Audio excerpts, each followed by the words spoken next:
reading comprehension, strategies, and statistics. Number 9.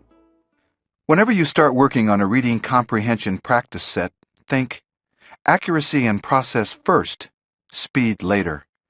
When you actually take the test, you'll want to finish all the questions before time is up. But when you start practicing, don't worry about time. Not at first. Make sure you have the principles and techniques down. Keep track of how long a practice set takes you, but finish. No matter how long it takes, finish. Then, as you keep working and getting more comfortable and confident over time, gradually pick up the pace. Why not worry about speed at first?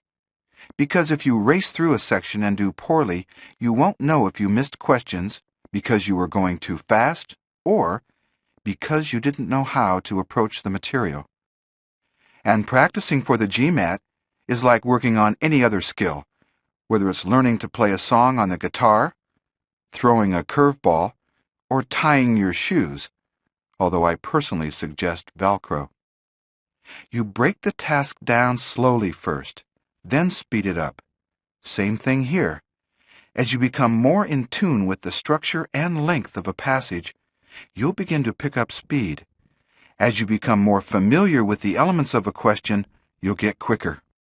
With time as an ally instead of an adversary, you'll notice your results improve. Anxiety should decrease and scores should increase. This boost of confidence should carry over to the actual exam. Questionable strategies.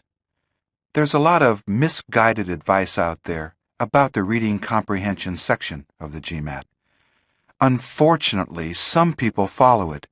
Just don't be one of them. One such strategy floating around is, quote, "Don't read the passages. The questions are answerable without referencing the passage," end quote. These experts say that the language of the question stem alone will lead you to the correct response. GMAC hires excellent writers to draft these questions.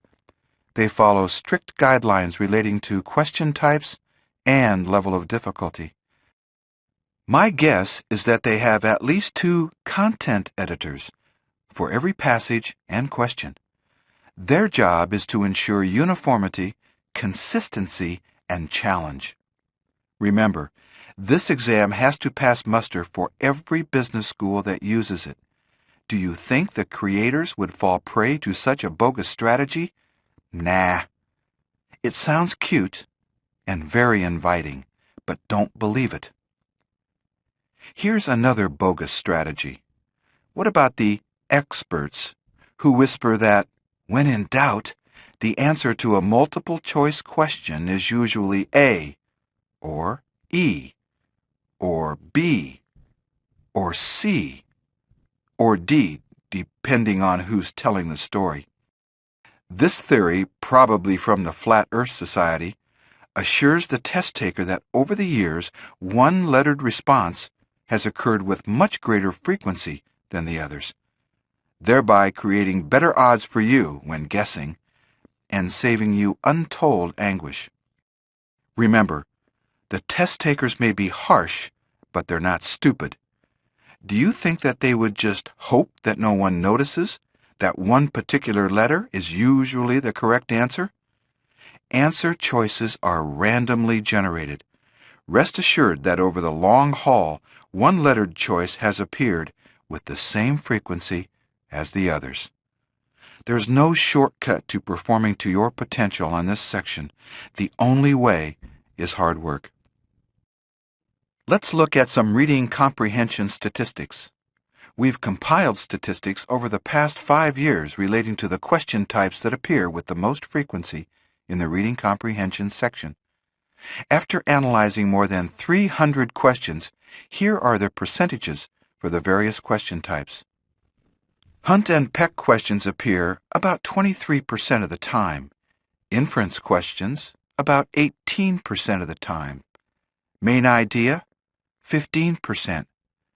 Style, tone, and organization questions appear about 5% each. There's a miscellaneous category of about 34%. Now, how is this helpful? We know that 2/3 of the questions on the reading comprehension section are predictable. Each question type calls for a different mindset and a different approach. And we have developed an approach for each of these. Hopefully, this will give you a tad more confidence as you begin your reading comprehension